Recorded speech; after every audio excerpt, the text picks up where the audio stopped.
Hello students, आज हम चर्चा करेंगे असामान्य मोलर द्रव्यमान की यानी एबनॉर्मल मोलर मास की।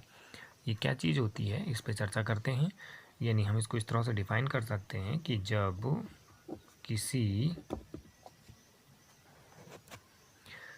किसी यौगिक का मोलर द्रव्यमान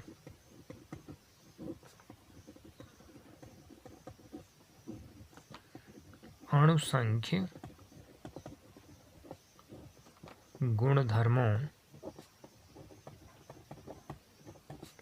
का प्रयोग करके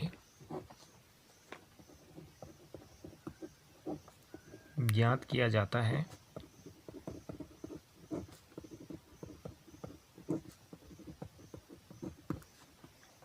और वह यदि वास्तविक मोलर द्रव्यमान से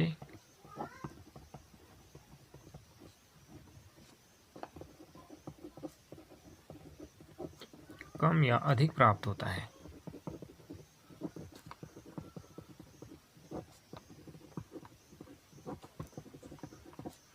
तो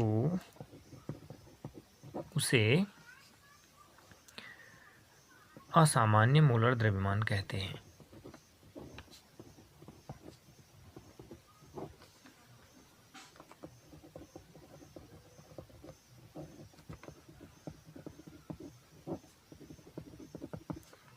इसका उदाहरण हम समझ सकते हैं। उदाहरण हमारे पास है, जैसे कि हमारे पास यहाँ पे NaCl है सपोज। इसका जो वास्तविक द्रव्यमान है, इसका जो वास्तविक मोलर मास है, इसका वास्तविक मोलर द्रव्यमान कितना है आपका 58.5 ग्राम। 58.5 ग्राम। यदि हम इसका कोई विलयन तैयार करें, है ना, वास्तविक मोलर द्रव्यमान 58.5 है। यदि मैं इसका एक विलयन तैयार करता हूँ, ठीक, इस विलयन में मैं क्या करता हूँ कि 5 ग्राम NaCl को हम जो है 500 मिली जल में इसको घोल करके एक विलयन हम जो है तैयार करते हैं, और इसका हम निकाल लेते हैं परासरण दाब।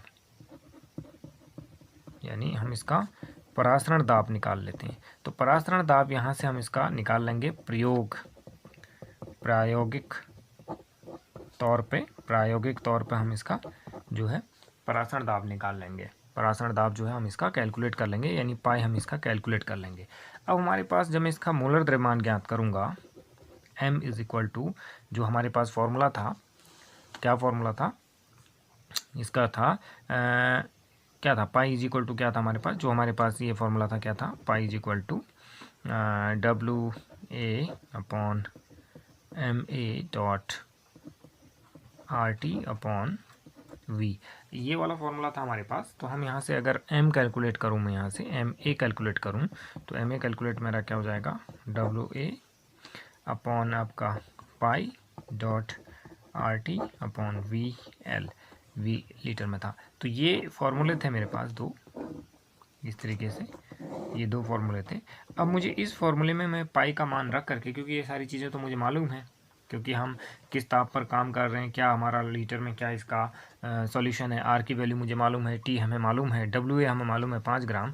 और यहाँ से यदि हम MA कैलकुलेट करते हैं परासरण दाब को ज्ञात करने के पश्चात, तो वो यदि कम या ज़्यादा आता है तो उसे हम जो है क्या कहते हैं, उसी को हम क्या कहते हैं, हम उसी को एबनॉर्मल मोलर मास कहते हैं। वही एबनॉर्मल मोलर मास होता है, यानी वो कम या ज़्यादा आ सकता है। अब वो क्यों कम या ज़्यादा आता है उस पर हम चर्चा करेंगे। अब है असामान्य मोलर द्रव्यमान के कारण। इसके मुख्यतः दो कारण हैं। पहला कारण है कि यदि विलय विलयन में अपघटित या डिसोसिएशन हो जाता है, यानी उसका जो है डिसोसिएशन हो जाता है, आयनित हो जाता है। ठीक है, तो ये बड़ा इम्पोर्टेंट पॉइंट हो गया पहला, कि यदि विलयन में उसका डिसोसिएशन हो जाता है, ये आयनित हो जाता है, तो क्या होता है। ठीक है, तो हम लिख सकते हैं इसमें कि यदि विलेय आयनित होता है, यदि विलेय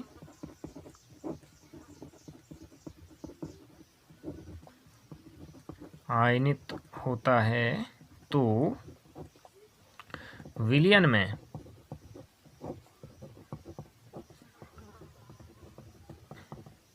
अणुओं, या आप इसको कह सकते हैं आयनों की जो संख्या है बढ़ती है।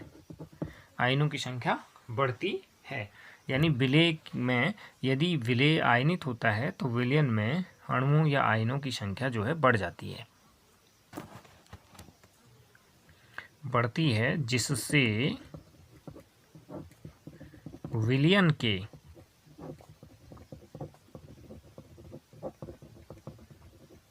अणुसंख्य गुणधर्मों के मान बढ़ जाते हैं, बढ़ जाते हैं। फलस्वरूप मोलर द्रव्यमान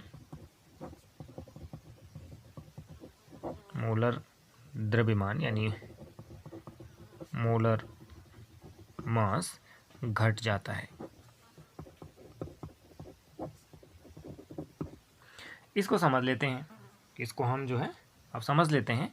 क्या है कि यदि विलेय आयनित होता है तो विलयन में अणुओं और आयनों की संख्या बढ़ती है, जिससे विलयन के अणुसंख्य गुणधर्मों के मान बढ़ जाते हैं, फलस्वरूप मोलर द्रव्यमान घट जाता है।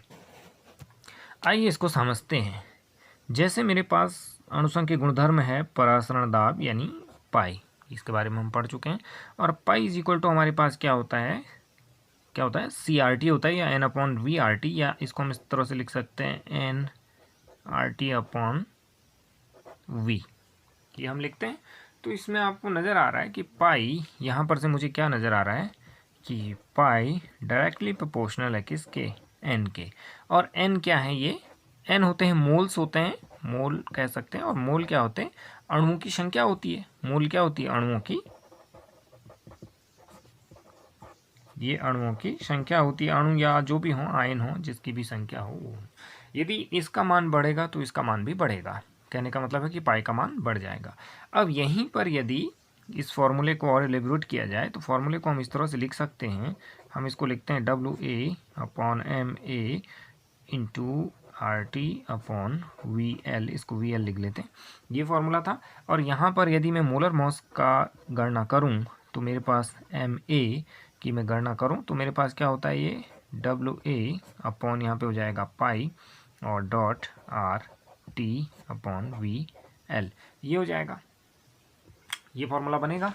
अब यहाँ से आपको क्या नज़र आ रहा है कि जो ये मोलर मास है, यानी यहाँ पर मेरे पास जो एक चीज़ निकल करके आ रही, वो ये आ रही है कि MA जो प्रोपोर्शनल है वो क्या है, 1/पाई के, यानी ये जो है इन्वर्सली प्रोपोर्शनल है।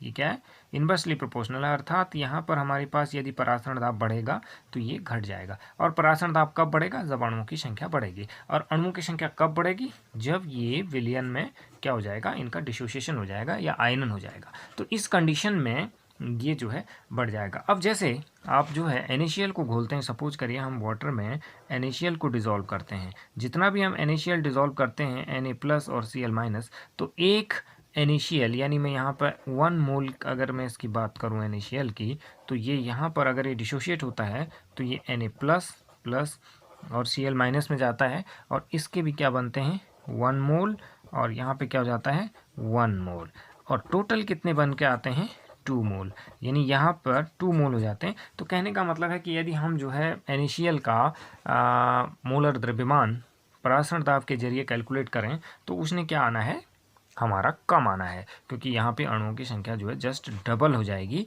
जब हम इसको वाटर में डिसॉल्व करेंगे। तो इसलिए जो है ये असामान्य मोलर द्रव्यमान आता है, और इसको वान हाफ फैक्टर के जरिए फिर जो है इसको ठीक किया जाता है।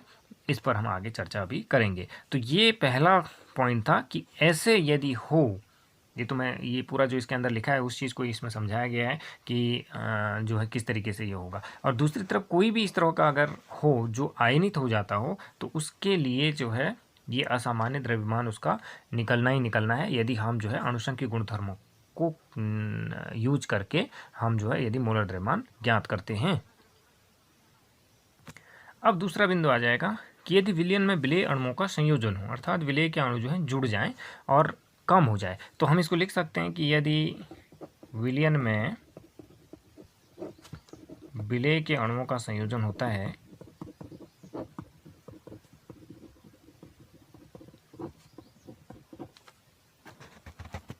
अच्छा, यदि विलयन में विलेय के अणुओं का संयोजन होता है तो विलयन में अणुओं की संख्या घटती है, जिससे विलयन के अणुसंख्यक गुणधर्म का मान घट जाता है, फलस्वरूप अणुभार या मोलर द्रव्यमान का मान बढ़ जाता है। तो ठीक उसी तरह से हो गया जैसे हमारे पास है कि हम पाई परासरण दाब की चर्चा कर रहे हैं, पाई डायरेक्टली प्रोपोर्शनल टू एन। तो क्या हो जाएगा, जब एन की संख्या घटेगी तो जो है पाई की संख्या भी घट जाएगी। अब यहाँ पर हमारे पास है M A is equal to क्या था हमारे पास, डब्ल्यू ए अपॉन क्या था ये pi dot R T upon V L. तो ये वैल्यू कम है तो ये वैल्यू क्या हो जाएगी, बढ़ जाएगी, because M is inversely proportional to 1 upon pi. इस फॉर्मूले के अंतर्गत आप दूसरा फॉर्मूला भी लिख सकते हैं, क्योंकि अणुसंख्यक के गुणधर्म बहुत सारे हैं। अणुसंख्यक गुणधर्म क्या, क्वथनांक का उन्नयन है, क्वथनांक का हिमांक का अवनमन है ना, वाष्प दाब का अपेक्षिक अवनमन है। तो इनके जरिए अगर हम कैलकुलेट करते हैं तो ये जो है हर केस में ऐसा ही आपको मिलेगा, हर केस में आपको ऐसा ही मिलेगा। आप पाई ले लीजिए या डेल्टा टी को ले लीजिए, डेल्टा टी वी ले लीजिए, तो उसमें भी आपका जो है इसी तरीके से इसको आप जो है करके देख सकते हैं। डेल्टा टी वी के साथ भी इसको आप करके देख सकते हैं, जैसे कि डेल्टा टी वी के साथ क्या होगा, अब इस फॉर्मूले को देख लीजिए, delta T V is equal to K B W A upon M A into 1000 upon W B. ये विलायक है, ये हमारा जो है विलायक का होता है और ये विलेय का होता है। हर फॉर्मूले में यही है, हमने ए मान लिया है विलेयक को, हालांकि कुछ बुक्स में इसको बी माना गया है, लेकिन हमने इसको ए मान रखा है। तो यहाँ पर आप देखेंगे एम ए यानी ये विलेय का अणुभार है, तो विलेय का अणुभार के लिए डेल्टा टी वी, तो हम यहाँ पर क्या लिख सकते हैं, हमारे पास जो है एम ए इनवर्सली प्रोपोर्शनल होगा 1 अपॉन डेल्टा टी बी। तो ये हर केस में ऐसे ही होगा, चाहे ऐसे ले लीजिए या चाहे ऐसे ले लीजिए, तो ये इन्वर्सली प्रोपोर्शनल होगा, इसका वैल्यू बढ़ेगा तो इसका वैल्यू घट जाएगा। और इसका वैल्यू किस पर डिपेंड करेगा, यानी जो हमारा डेल्टा टी वी होगा वो किस पर, यानी जो डेल्टा टी वी है हमारा delta T B directly proportional to होगा एन के, क्या होगा, एन के प्रोपोर्शनल होगा, है ना। W A upon M A है, W A upon M A क्या है, ये एन है, एन की एन इज इक्वल टू क्या होता है, एन इज इक्वल टू क्या होता है, W A upon M A, यानी विलेय का भार अपॉन उसका अणुभार। तो W A upon M A होता है, हालांकि इसको बी लिखा गया है, तो आप ए भी मान सकते हैं बी भी मान सकते हैं। तो ये एक बुक्स में आपको B W B upon M B लिखा है, तो हमने ए मान लिया, उससे कोई फ़र्क नहीं पड़ेगा हमारे उसमें। तो इस तरीके से जो है ये हम लोग यहाँ से कैलकुलेट कर सकते हैं। तो ये कम क्यों होता है, आइए इसका एग्जाम्पल ले लेते हैं। ये तो एक मैंने उसके हिसाब से आपको समझाया था, अब इसका एग्जाम्पल देखते हैं। उदाहरण ले लेते हैं, जैसे कि एसिटिक एसिड है, जैसे कि हमारे पास CH3COOH, इसके दो अणु जो है सॉल्यूशन के अंदर इस तरह से जुड़ जाते हैं, COOH, ये मान लीजिए विलेय है, तो इस तरीके से ये इसके दो मॉलिक्यूल किस तरीके से देखेंगे, C डबल बॉन्ड O, इसको इस तरह से लिखते हैं हम OH, और दूसरा मॉलिक्यूल भी इसी तरीके से हमारे पास CH3COH और यहाँ पे डबल बॉन्ड O। तो इस तरीके से ये दो मॉलिक्यूल्स जुड़ते हैं और इनके बीच में एक हाइड्रोजन बॉन्डिंग हो जाती है, यहाँ पर हाइड्रोजन बॉन्ड बन जाते हैं, और ये एक मॉलिक्यूल जो है एक मॉलिक्यूल बन जाता है, इसको बोलते हैं डाइमर, इसको बोलते हैं डाइमर, इसको क्या बोला जाता है, डाइमर आप लिख सकते हैं। तो ये मान लीजिए 1 मोल्स थे, तो ये आपका 1 मोल था, तो टोटल यहाँ पे अगर मैं इसकी चर्चा करूँ तो 2 मोल हो जाते हैं, और यहाँ पर आकर के इसके क्या हो जाएंगे, 1 मोल में कन्वर्ट हो जाएगा। तो यहाँ पर जो है क्या होगा, जब आप CH3COOH का, जैसे कि हमारे पास CH3COOH है, इसका जो वास्तविक, इसका जो रियल मोलर द्रव्यमान है, इसका जो वास्तविक मोलर जो द्रव्यमान है वो होता है 60, ठीक है। और यदि हम जो है इसको इसका ऑस्मोटिक प्रेशर या अणुसंख्यक गुणधर्म के आधार पर निकालेंगे तो हमेशा 60 से क्या आएगा, कम आएगा, 60 से कम आएगा, क्योंकि अगर मैं इसको परासरण दाब के जरिए निकालूंगा तो परासरण दाब क्या होगा, 1 अपॉन ये इस तरीके से MA ये रहेगा, या इस तरीके से रहेगा एम ए इन्वर्सली प्रोपोर्शनल 1/5। तो ये इस तरीके से दोनों ही केसेस में रहेंगे। तो इस तरीके से रहेगा तो ये हमेशा क्या आएगा, इसकी वैल्यू अगर बढ़ेगी, पाई की वैल्यू बढ़ेगी तो ये क्या आएगा, कम, ये सॉरी ये ज़्यादा आएगा, सॉरी ये क्या आएगा, अधिक आएगा। अगर मोलर अधिक आएगा 60 से बढ़ जाएगा, क्योंकि इसमें एसोसिएशन हो जाएगा। एसोसिएशन होने पर इसका जो द्रव्यमान होगा वो आपको अधिक प्राप्त होगा।